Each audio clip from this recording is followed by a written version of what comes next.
સ્વાધ્યાય 4.3 નીચે આપેલા દ્વિઘાત સમીકરણના બીજના સ્વરૂપ શોધો. જો તેમને વાસ્તવિક બીજ હોય તો તે શોધો. હવે સમીકરણના બીજ શોધવાના છે. અહીંયા અવયવીકરણની રીત નહીં આવે. જો શું કીધું છે? વાસ્તવિક બીજ હોય તો તે બીજ શોધવાનું કીધું છે. પહેલા આપણે જો લઈએ ડી ને શું કહેવાય? ડી બરાબર 0. ડી એટલે વિવેચક. શું કહેવામાં આવે? વિવેચક. જો ડી બરાબર 0 એટલે કિંમત બે સમાન વાસ્તવિક બીજ મળે. ડી બરાબર 0 હોય ત્યારે બે સમાન વાસ્તવિક બીજ મળે. ડી બરાબર 0 આવે તો બે સમાન વાસ્તવિક બીજ મળે. એટલે આપણે જે બીજ શોધીએ, જો ડી બરાબર 0 હોય તો બે સમાન, એટલે જો એક બીજ 4 મળે તો બીજું બી x બરાબર 4 હોય તો બીજો x બરાબર 4 હોય. હવે ડી બરાબર શું હોય? પ્લસ હોય, એટલે કે ધન સંખ્યા મળે. ડી શોધીએ અને ધન સંખ્યા મળે તો બે ભિન્ન વાસ્તવિક બીજ મળે. બે ભિન્ન વાસ્તવિક બીજ મળે. બે ભિન્ન વાસ્તવિક બીજ એટલે x બરાબર 5 હોય તો બીજો x શું મળે? x બરાબર 2. તો એને શું કહેવાય? ક્યારે? જ્યારે ડી પ્લસ હોય, એટલે કે ડી છે એ 0 થી મોટો હોય. ડી હોય એ 0 થી મોટું હોય ત્યારે બે ભિન્ન વાસ્તવિક બીજ મળે. હવે ડી બરાબર માઇનસ એટલે કે ઋણ મળે ત્યારે વાસ્તવિક બીજ મળે નહીં. વાસ્તવિક બીજ મળે નહીં. ક્યારે? જ્યારે ડી છે એ 0 થી નાનો હોય. ક્યારે? 0 થી નાનો એટલે ઋણ સંખ્યા આવે. ઋણ સંખ્યા આવે ત્યારે વાસ્તવિક બીજ મળે નહીં. હવે તમે કહેશો ડી શોધવાનું સૂત્ર, તો ડી શોધવાનું સૂત્ર છે શું આવશે? ડી બરાબર b² - 4ac. શું આવશે? b² - 4ac. આ ડી એટલે વિવેચક. શું કહેવામાં આવે છે? વિવેચક કહેવામાં આવે છે. ચલો તો હવે પહેલો દાખલો જોઈએ. શું કીધું? દ્વિઘાત સમીકરણના બીજ સ્વરૂપ શોધો. પહેલા તો બીજ સ્વરૂપ શોધીએ એટલે બીજ સ્વરૂપ શું આવશે? આપણે કીધું ડી બરાબર b² - 4ac. ચલો અહીંયા a કેટલું છે? 2. બી કેટલો છે? -3. અને સી કેટલું છે? 5. આપેલું છે. જે x² નો સહગુણક હોય એ કહેવાય, x નો સહગુણક હોય બી કહેવાય, અને સી હોય એ શું કહેવાય? એટલે અચળ પદ હોય એ સી હોય. ચલો ડી કીધું b² કેટલો છે? 2 નો વર્ગ. -4 એ કેટલો છે? સોરી અહીંયા -3. b² એટલે -3 નો વર્ગ.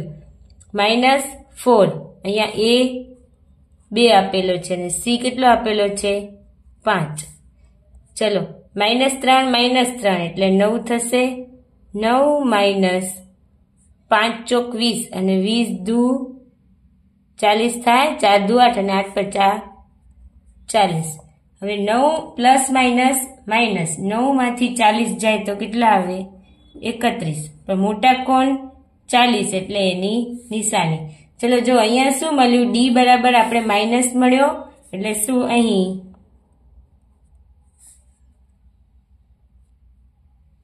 વાસ્તવિક બીજ મળ્યું નથી. કેમ? ડી છે એ કેટલો છે?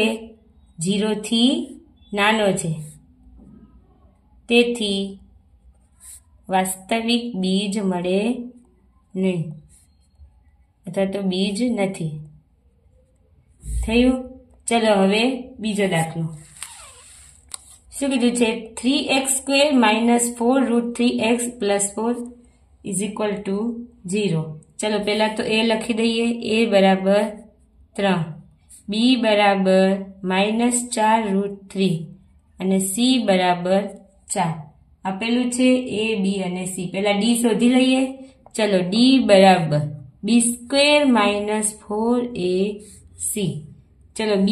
બી કેટલો આવે છે? -4√3 નો વર્ગ. -4 એ કેટલું આપેલું છે? 3. બી કેટલું આપેલું? સી કેટલું આપેલું છે? 4. 4ac છે.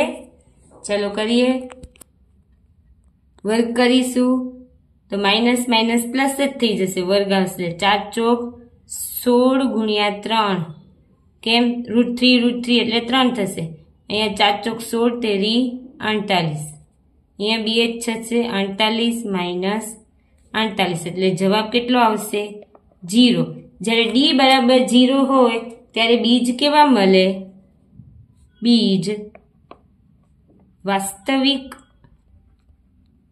અને સમાન મળે, બંને x બરાબર બંને કેવા આવશે સમાન હોય। કીધું તું ને જ્યારે અહીંયા કીધું તું ડી બરાબર 0 હોય ત્યારે સમાન અને વાસ્તવિક બીજ મળે, તો આપણે ડી ની કિંમત 0 આવી તો બીજ વાસ્તવિક અને સમાન હોય। ચલો હવે બીજ શોધવાનું અહીંયા આપણે અવયવીકરણની રીત કરતા નથી, પણ એક સૂત્ર છે એનો ઉપયોગ કરીએ છીએ। સૂત્ર છે x બરાબર શું આવશે પ્લસ x બરાબર, અહીંયા લખીએ x બરાબર minus B plus or minus વર્ગમૂળમાં ડી છેદમાં 2a।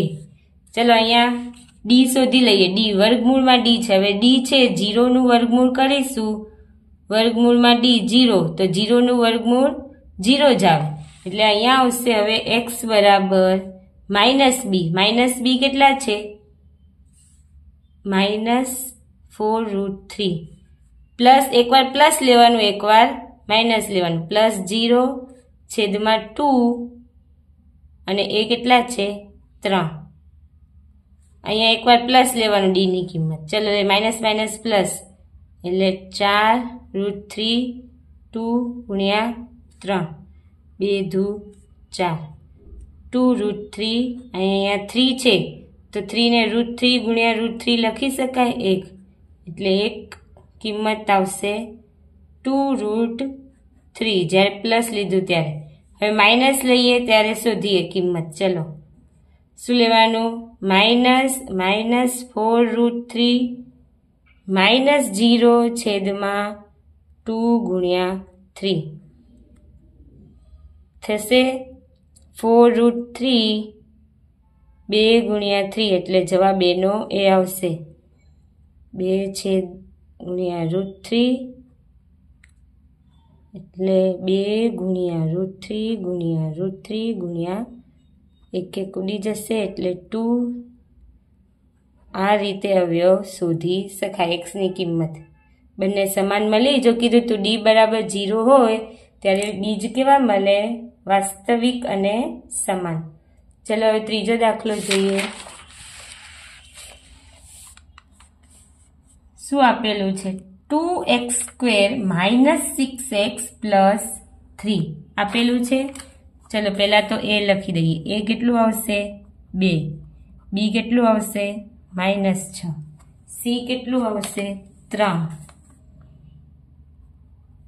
ચલો પહેલા ડી શોધી લઈએ, ડી બરાબર b² - 4ac, ચલો બી એટલે -6 નો વર્ગ -4a 2 c 3, 6 નો વર્ગ -6 ગુણ્યા -6 એટલે 36 એ 24 થશે, 36 - 24 કરશો એટલે ડી કેટલું આવશે 12 આવશે।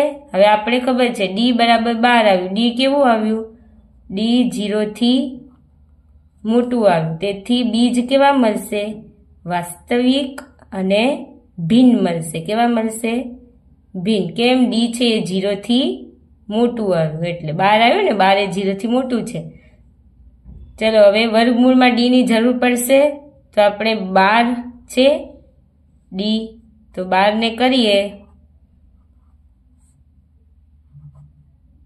4 તેરી 12 થાય, 4 નું વર્ગમૂળ 2 અને √3 એટલે વર્ગમૂળમાં √d ની કિંમત કેટલી આવી 2√3। ચલો બીજ શોધીશું।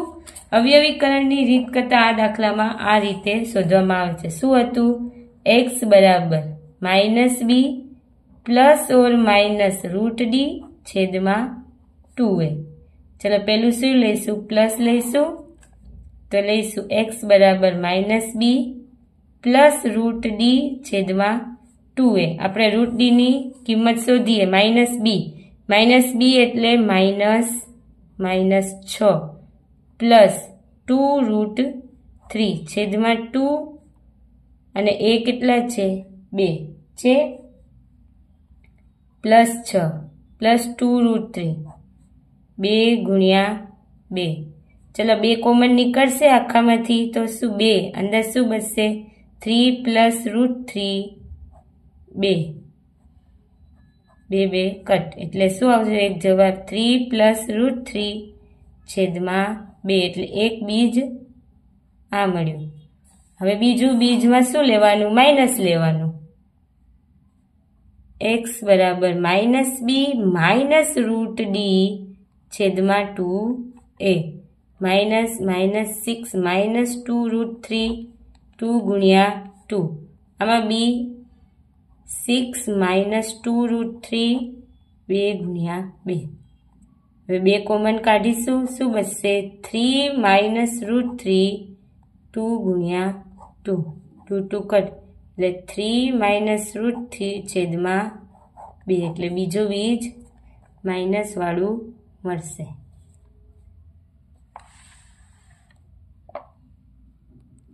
चलो હવે क्वेश्चन नंबर 2 क्वेश्चन नंबर 2 છે એમાં નીચેના દ્વિઘાત સમીકરણના બીજ સમાન હોય તો k નું મૂલ્ય શોધો। દ્વિઘાત સમીકરણના બીજ ક્યારે સમાન હોય જ્યારે d બરાબર 0 હોય। જ્યારે d બરાબર 0 હોય ત્યારે એના બીજ સમાન હોય। તો આપણે પહેલા તો b² શોધીએ। पहला a बराबर कितना आवशे 2 b बराबर k અને c बराबर 3 आयु। हवे k નું મૂલ્ય શોધવાનું છે। આપણે ખબર છે પેલું શું છે 0 છે 0 હોય ત્યારે જ મૂલ્યો કેવા આવે સમાન આવે। ચલો અહીંયા d બરાબર b² - 4ac આપણે d કહી દીધું છે શું આવશે 0 b² b એટલે k નો વર્ગ -4 એ 2 અને આ 3। ચલો કરીશું k² 6 ચોક 24 = 0 તો આપી દીધો છે d ની એટલે આવશે k² બરાબર 24। વર્ગ છે વર્ગ કાઢવા પેલી બાજુ એટલે વર્ગમૂળ k બરાબર ± વર્ગમૂળમાં 24। હવે k बराबर ±24 ना भाग पाए तो 6 ચોક 24 जो 4 નું વર્ગમૂળ નીકળે કેટલું આવે k બરાબર 2 વર્ગમૂળમાં 6 એક કિંમત આવશે પ્લસ વાળી અને બીજી કિંમત આવશે માઈનસ વાળી। k નું મૂલ્ય મળી ગયું। ચલો હવે બીજું પેલા તો આને અંદર ગુણી દઈએ એટલે kx² - 2kx + c = 0। चलो a बराबर શું છે k છે b बराबर -2k અને c बराबर 6 છે। चलो હવે d શું કીધું છે 0 આપી જ દીધો છે d बराबर b² - 4ac કેમ 0 છે કેમ સમાન બીજ છે એટલે। ચલો b² એટલે -2 પછી 4 a એટલે k અને c એટલે 6 એટલે 4k² - 24k।